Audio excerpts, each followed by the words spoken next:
الله تعالی میگه توی این کره خاکی گمراه ترین انسان کیه؟ کی میتواند گمراه تر باشد از اون انسانی که یدعو من دون الله، میخواند غیر از خدا.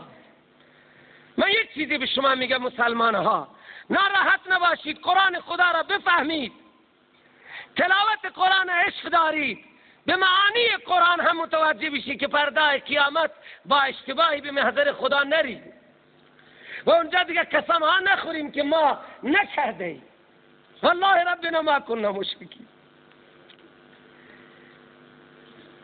قرآن میگوید، الله میگوید چه کسی گمراه تر است از اون انسانهایی که یدعو من دون الله، فریاد میزنند میخوانند غیر از خدا، غیر از خدا. من به شما میگم فرشتگان خداند یا غیر خداند؟ بگید اگر شک دارید.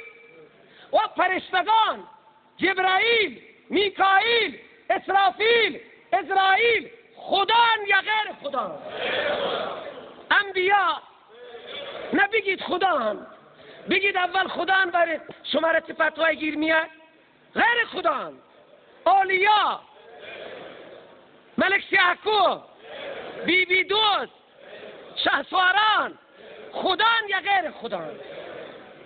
و اون معبودان هندوها را من نمیدانم نام ببرم. چه کسی گمراه تر است؟ چرا اینقدر دارم فشار میدم؟ بت بت بت بت بت بت بت.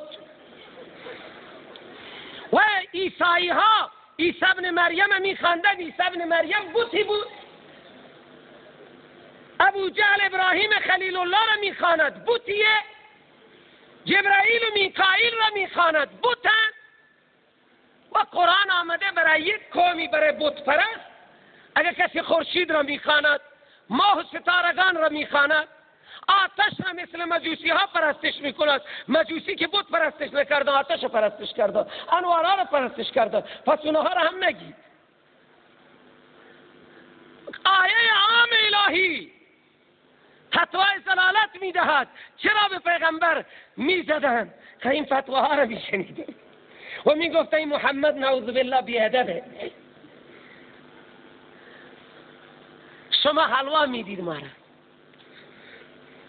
و من اضل ممن یدعو من دون الله من لا یستجیب له. دیگه اگر اصول عربی را نگاه کنید، من برای ذوی الکول یا برای غیر ذوی الکول، اکثر و بیشتر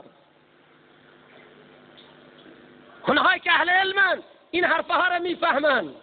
من لا یستجیب له الی یوم القیامه. چرا جواب نمیدن تا روز قیامت؟ و هم عن دعائهم غافلون.